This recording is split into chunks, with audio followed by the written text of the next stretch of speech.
Okay, so I'm going to include 3-1, 3-2, and 3-3 all into one video. And so we'll get started here. Obviously, you can see from the stuff I've written around the outside that we're going to be talking about inequalities. So all of our fun with equations, moving on to you applying that and adding a little bit more to it to inequalities. First example we have here is writing an inequality. And you got to listen to certain words. It says write inequality, what inequality rather represents the verbal expression. All real numbers, x less than or equal to -7. So again, all real numbers x less than or equal to, and obviously, -7. That's it.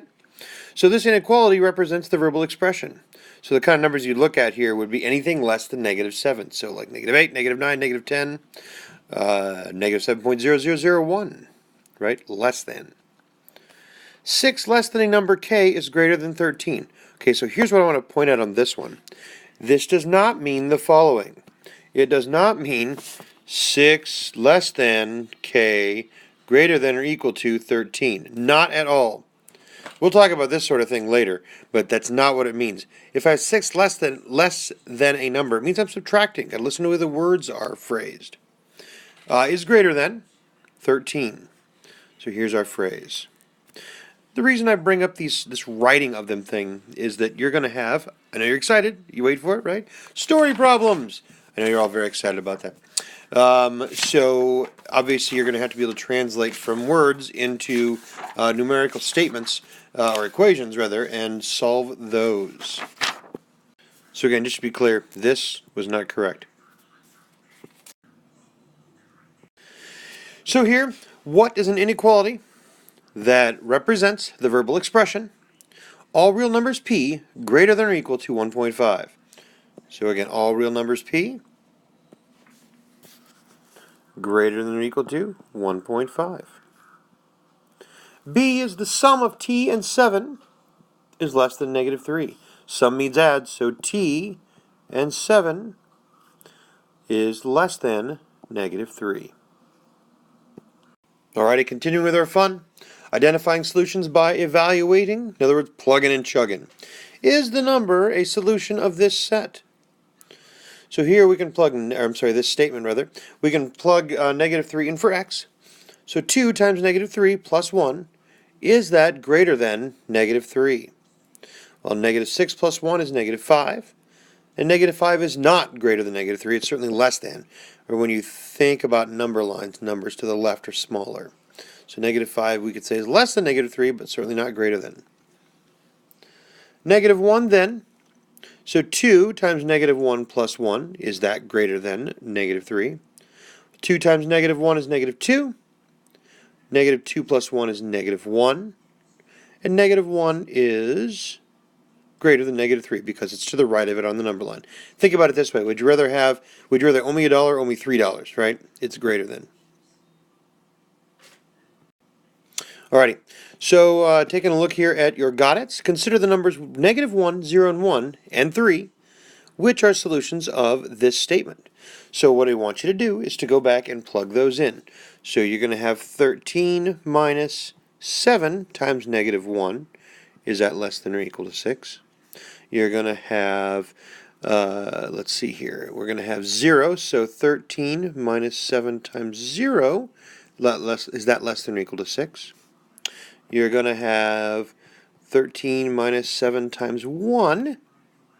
Is that less than or equal to 6? And finish up with 13 minus 7 times 3. Is that less than or equal to 6?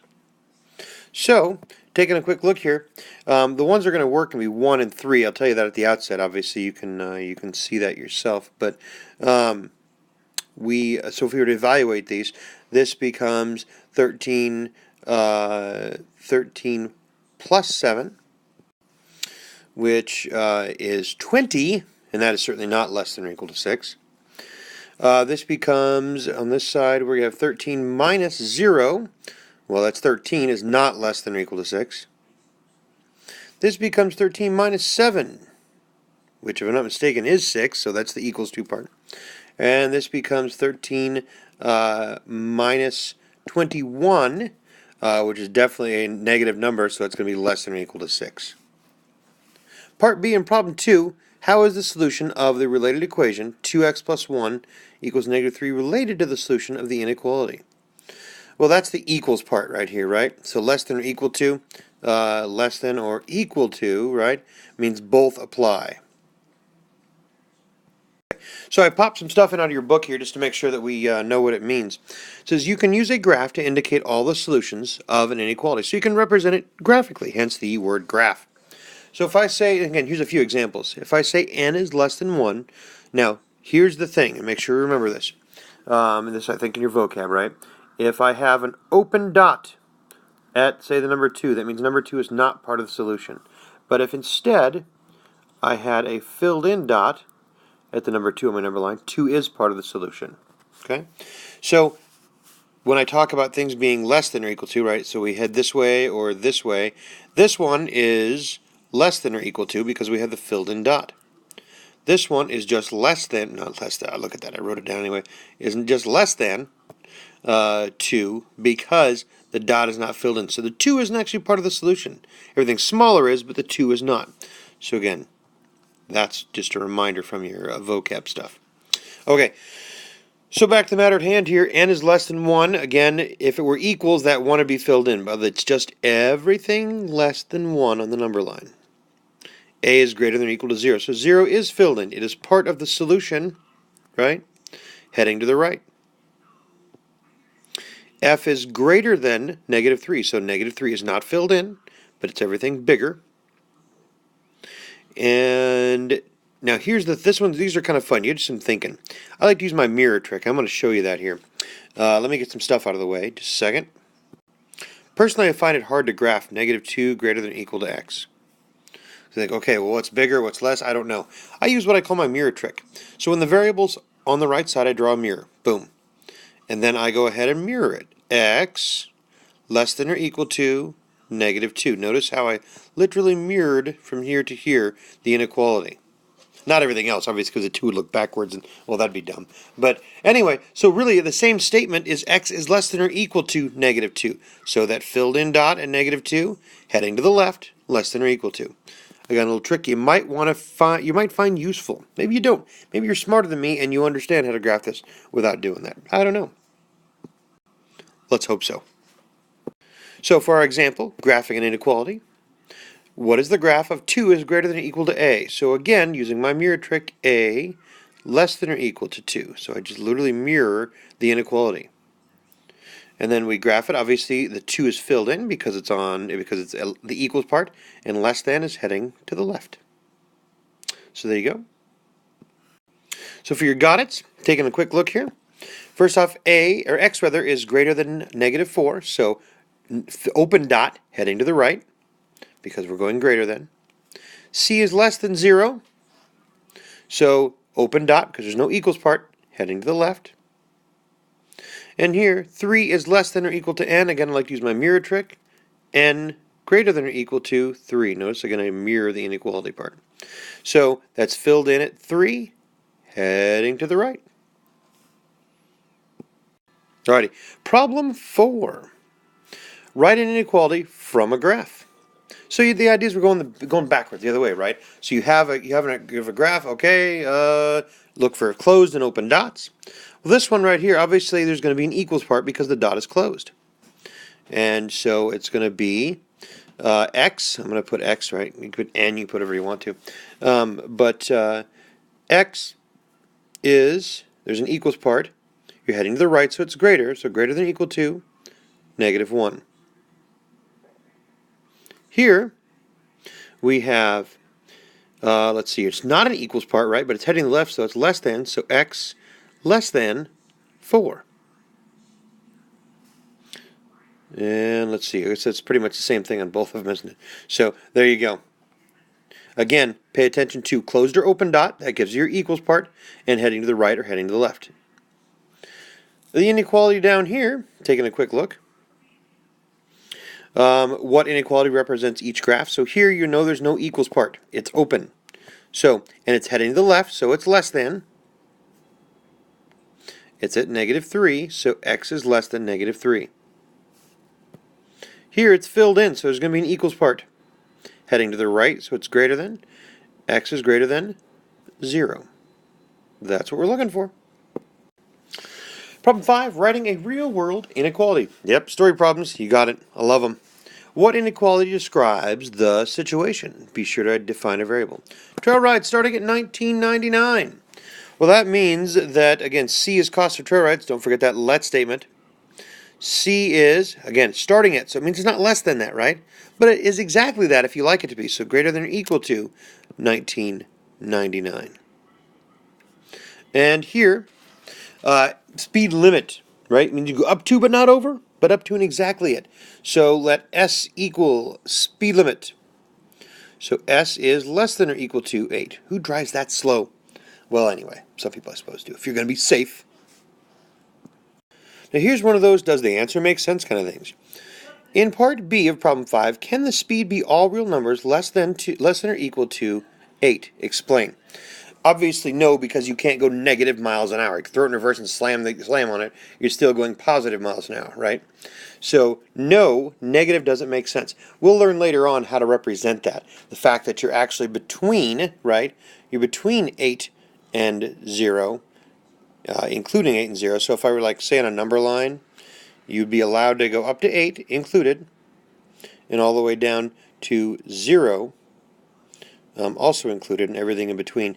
But the problem is you got to think about, do you want to be on the highway at 0 miles per hour? People are going to run you over, or wherever this 8 miles an hour is. So there you go. So just a quick review here for us. Again, what we're looking at, how to graph these. Less than, open dot, heading to the left. Greater than, open dot, heading to the right.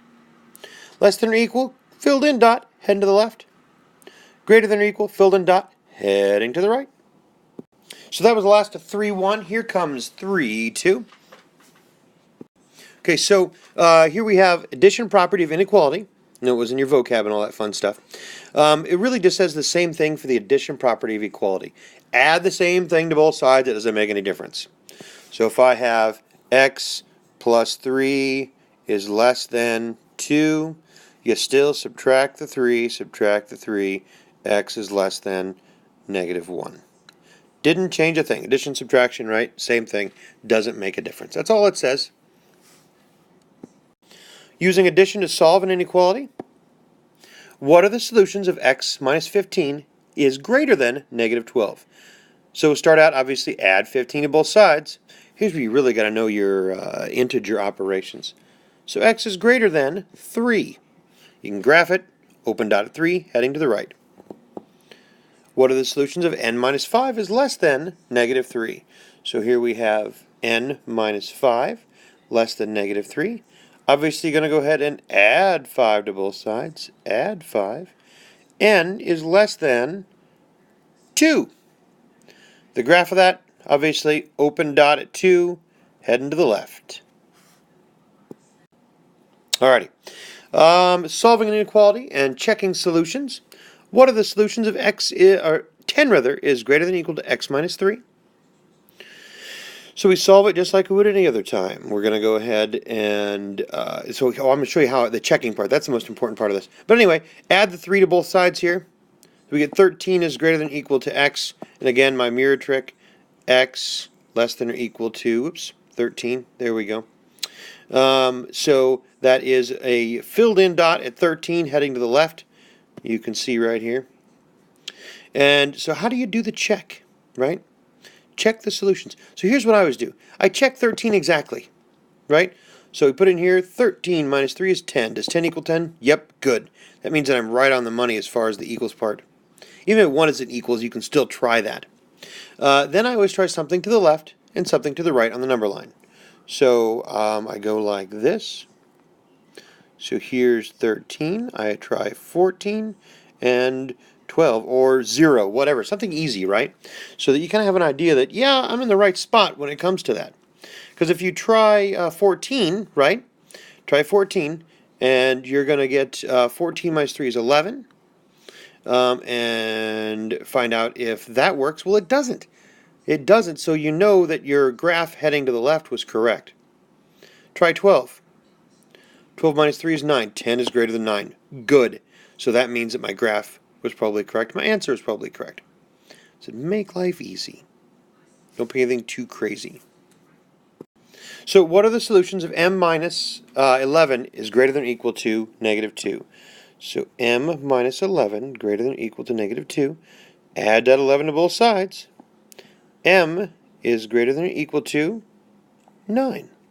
And again, check some numbers. Pick 9 exactly, right? So I put in 9 minus 11 greater than or equal to negative 2. So that gives us, negative 2 greater than or equal to negative 2. So the equals part works. Again, even if it wasn't equals, you would know you had the right spot to put the open circle, or again, the closed circle in this case, on the number line. Pick something to the left of 9. So 0, right? So I have 0 minus 11 is greater than or equal to negative 2. Well, yeah, that's negative 11 greater than or equal to negative 2. Is that a true statement? No, it's not. So things going to the left probably aren't going to work. Good, check. Pick something to the right of 9, so pick 10. So 10 minus 11 greater than or equal to, that didn't turn out very nice, did it? No, there we go. Greater than or equal to negative 2. So what do we have? Negative 1 greater than or equal to negative 2. Yep, that is true. So my stuff heading to the right is correct. That's how we check it. And I'm going to recommend you pick easy numbers. Don't pick like 3.79, something that's going to cost you a bunch of work. Pick easy things to work with. Alrighty, key concept here again, subtraction property of inequality. Same thing as addition. I don't know why we even list it as a separate property because it's not, if you think of the add out property. So it doesn't matter, subtract or add, same thing, both sides, doesn't change a thing. So using the subtraction property of inequality, what are the solutions of this? Graph your solution. So we're going to go ahead and again start with t plus 6 greater than negative 4. Subtract that 6. So t greater than or equal to negative 10. I'm sorry, greater than, not greater than or equal to.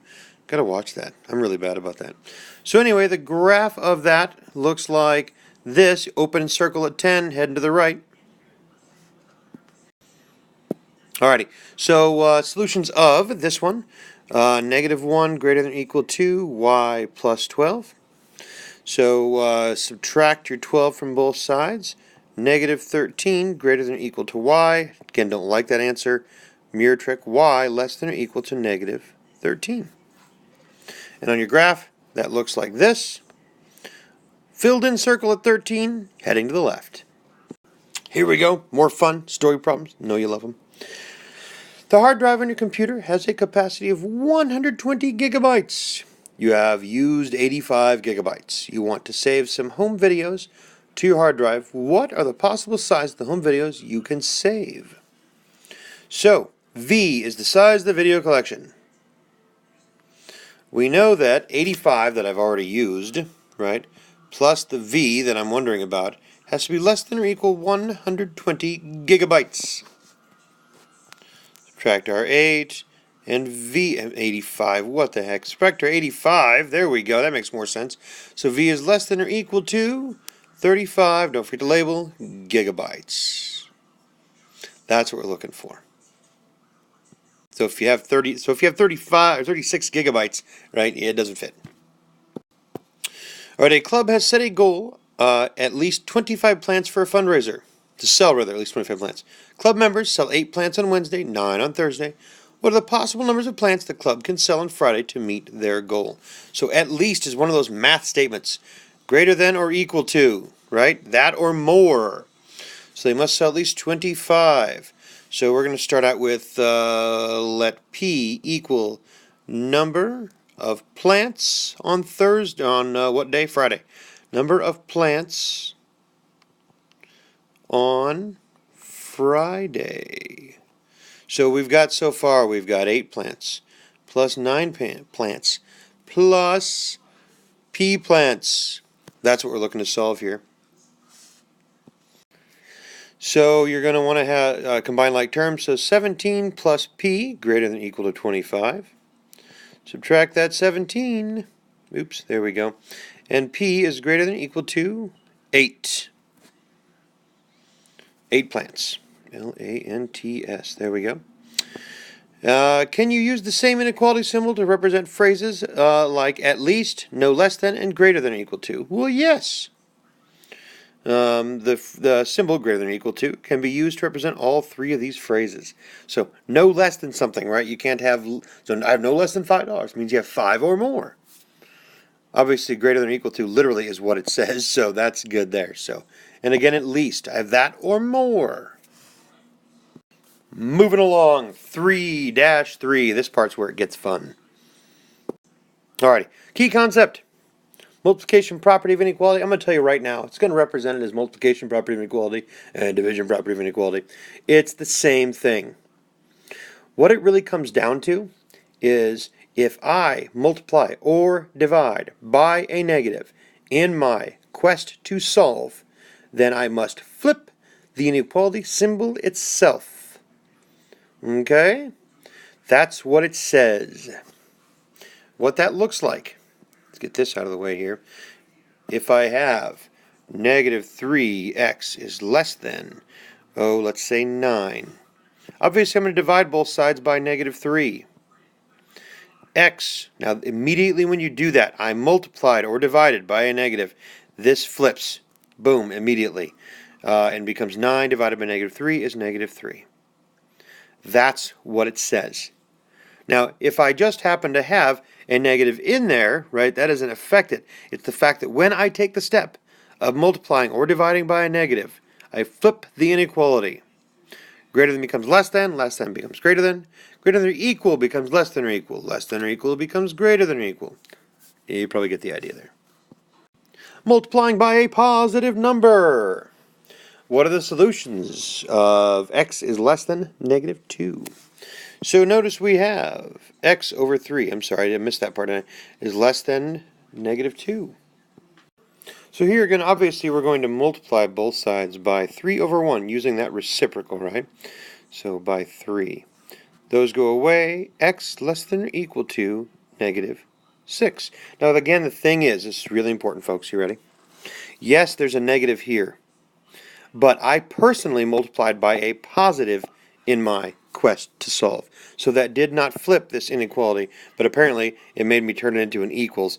I just keep writing that. I don't know what that's about. So what that really looks like, what the heck, x less than negative 6. There we go. And the graph of that looks like this, right? Open at, the graph looks nothing like that. That's the answer for the got it. Anyway, the graph looks like this up here. Right there, x is less than 6. Open at 6, heading to the left. Well, anyway, now that your wackadoo teacher is figuring out what he's doing. So what are the solutions of this? C over 8, right? So c divided by 8 is greater than 1/4. We're going to multiply both sides by 8. Multiply both sides by 8.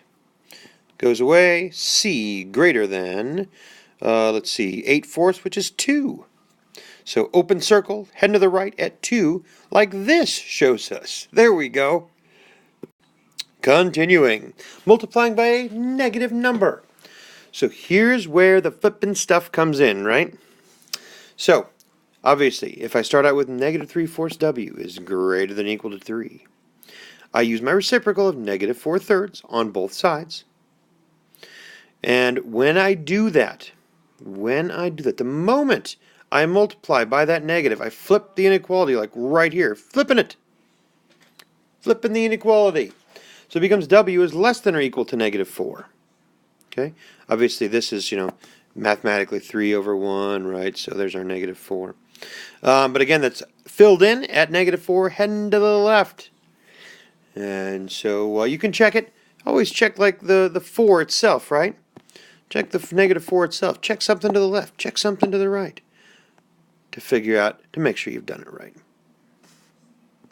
Alrighty, solutions of this. I have negative, or the opposite of, we should really say, n over 3 less than negative 1. I am going to personally multiply both sides by negative 3 over 1. By negative 3 over 1. When I do that, you flip this thing. Wipes this out, wipes this out. N is greater than positive 3 in this case, right? Negative times negative is positive. The graph of that, open at positive 3 heading to the right. Told you it was going to show up. Doesn't matter. Multiplication, division, same rule. I don't know why they give it their own separate property names in here. That's not technically mathematically correct in my opinion. But anyway, same thing. If I divide by a negative number in my quest to solve, I have to flip the inequality symbol. So here we go. You walk dogs in your neighborhood after school, you earn $4.50 per dog. How many dogs do you need to walk to earn at least 75 bucks? So D is the cost per dog, or number of dogs, I'm sorry. Number of dogs, $4.50 times each dog has to be greater than or equal to $75. So here, divide both sides by 4.5. You get D is greater than 16 2/3 dogs.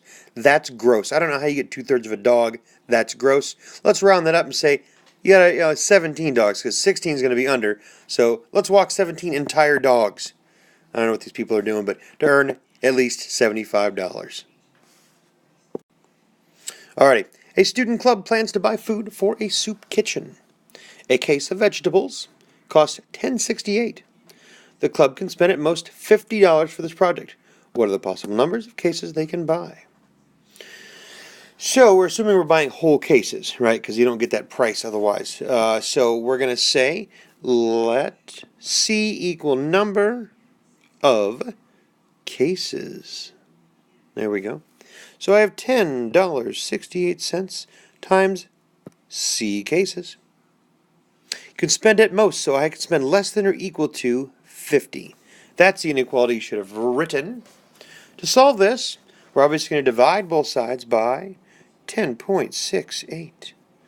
10.68. So C is less than or equal to 4.68. Well, that makes no sense. You can't round it up because it's less than. If it was greater than, you'd round, right? But you don't.